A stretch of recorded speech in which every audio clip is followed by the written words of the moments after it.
I encourage sisters who are in the workplace to look at their job as an intrapreneur. You have entrepreneurial, that's working for yourself. An intrapreneurial is somebody who looks at their job and they treat it like their business. You may say, why am I doing that? Well, they do it. I did it because you are preparing yourselves for when you leave that particular job. And you're able to take those skills that you have learned, you're able to harness those skills, hone those skills at an employer's expense. For example, when I was working, even though I was in management, I didn't have to be a trainer. Most managers at my level were not trainers. I decided to be a trainer and to train leadership. I chose to focus on helping this management and staff develop their leadership competencies. Why? So that I could replace myself. It's called succession planning. How can my unit, office, section continue to run without me? What talents and institutional knowledge do I need for my particular wherever I am to continue without me? And that's how I saw my job. If I had an employee who said, I want your job, I said, okay, let's get to it. So I would give them my position statement. And if they weren't at a level where they could get to my job, I'd give them the position statement of the level they can get to plus my own so that they can see this is what is required on this position statement for this job.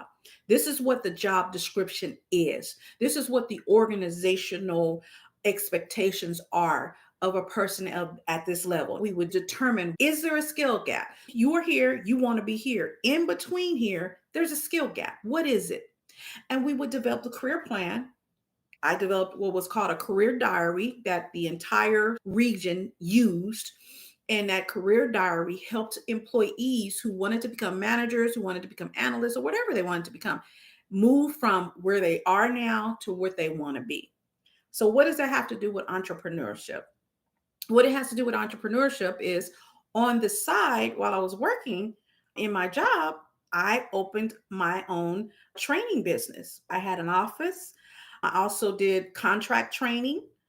And so I was able to say, I have X number of years training experience. I have X number of years training leadership, X number of years coaching managers, X number of years coaching staff, X number of years in workforce development, X number of years in career development. Do you see what I'm saying?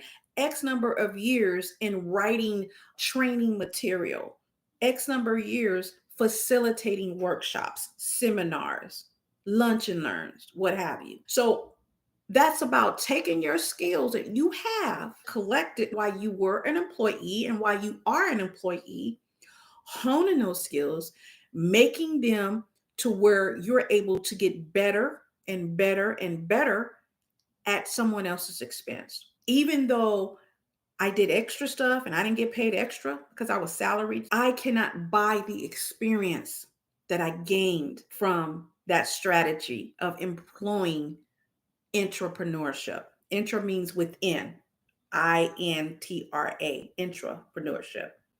So take advantage of being on the job, even if the job was crappy. Find one thing that you can learn from that job and just learn it.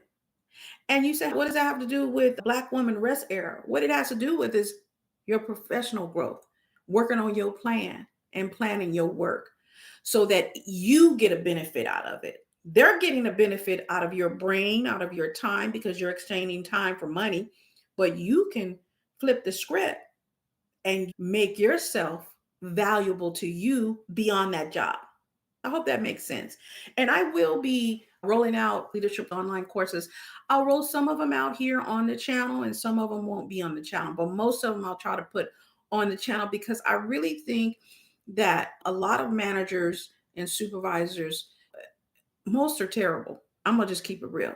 They're terrible because they're not equipped. They haven't been trained. I know where I worked, you get 80 hours of mandatory training that don't teach you how to lead. So many of them, they don't know what they're doing. They have no clue. So I want to help the ones who want to promote. Maybe they don't want to promote to managers within their company. that they're working for or their organization or where have you, but maybe they want to open their own business, you still need leadership skills. You still need leadership competencies, how to problem solve, conflict resolution, decision making. You need to know the difference between problem solving and decision making. Problem solving is reactive. A problem is here, you are trying to figure out how to solve it. That's reactive. Decision making is proactive. You're looking down the line, you're seeing that there may be something that's happening. And so, what in the world can I do? What kind of creative processes can I do to address a situation that I see forthcoming? So, that's the difference between decision making and problem solving. Those are two leadership competencies. And I will be training those who are interested. And I'll try to do it like during a lunch and learn format. We'll do that. The other reason that you have so many bad managers, well, what I'll say, so many of us, we are going into entrepreneurship because, and when I say us, I mean Black women, Black men, because of the terrible leadership and terrible managers and toxic managers and bully managers that we've had. That's just the truth.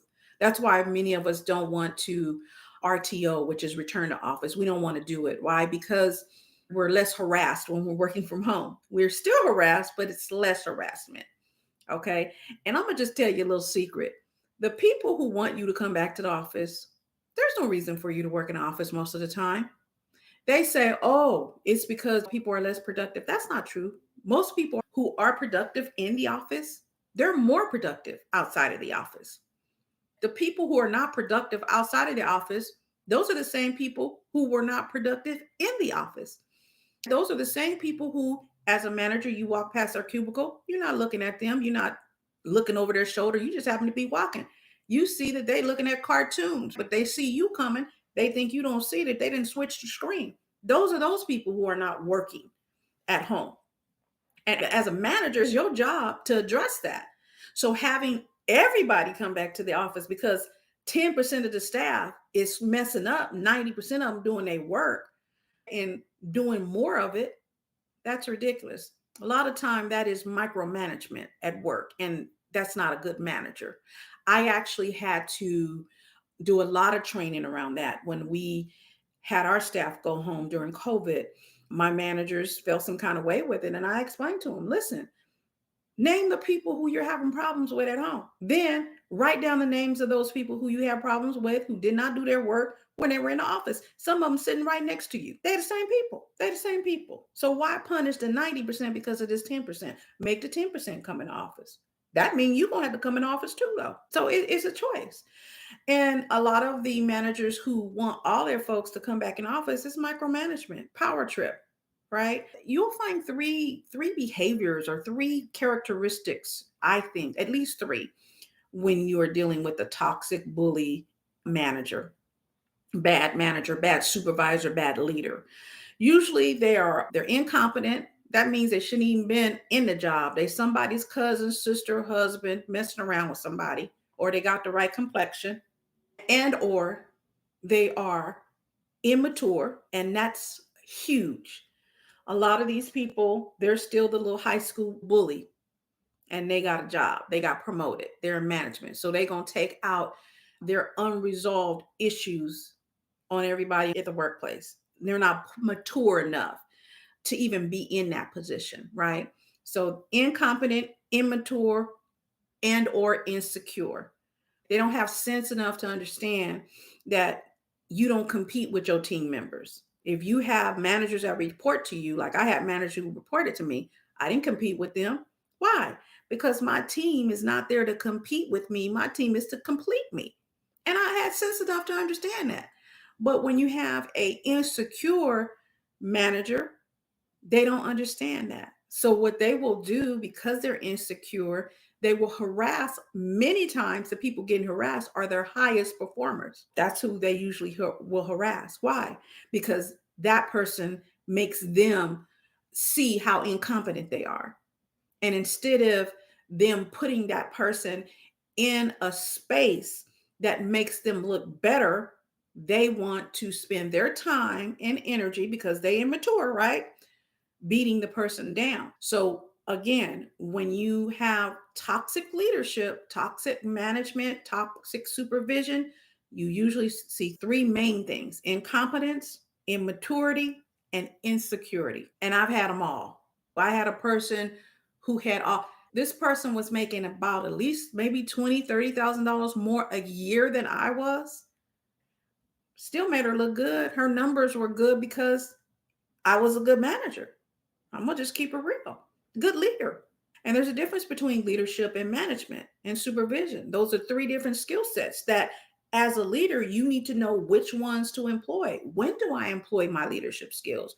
When do I employ my management skills? When do I employ my supervision skills? So you say, what does all of this have to do with entrepreneurship? It means learning those skills so that when you are on your own, you have things you can sell. Nobody can take these skills from me. Nobody can take these knowledge from me. Nobody.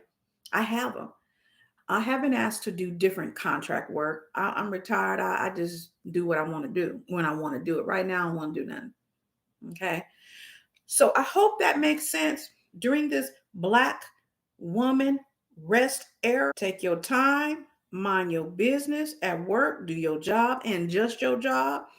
If you want to learn some other skills, learn those skills. Keep a portfolio of the extra stuff that you're doing. Let your job pay for your training. Have in the back of your mind how you can apply that. Of course, knowledge and things, it changes so rapidly now. So stay on your stuff. And there's classes that you can take free. I'll do a video about MOOCs, mass open online courses. You can take a lot of those. There's Coursera, there's edX, there's a bunch of them. And the reason why I bring it up is because sometimes the employer don't want to train you. My employer was limited. So I did a lot of my training and got a lot of my knowledge about leadership when I got my master's degree. Getting back to entrepreneurship and intrapreneurship, collect the skills that you think you're going to need to move to the next place and season. Write down a vision. What is your vision for your job? What do I want to do? And I actually came up with a workbook that'll help you figure that out. Your personal vision and mission statement for Black women. And it's available on Amazon. And there is a section in here on professional growth. You don't have to buy this. You could if you want, but you can just write it in a notebook or something. And what you would do is you would figure out, okay, what is my vision for personal growth? What do I want to do? So let's say your vision for professional growth is to start your own business. You want to write down, I want to start my own business and what it's going to look like. How do I want to start my own business? How am I going to learn those skills? What's motivating you to do that? Write those things down and start working towards them. And you can do that for all parts of your life. So during this Black Woman Rest era, I encourage you to just take some time to focus on the things that are important to you. All right. Love y'all. Talk soon.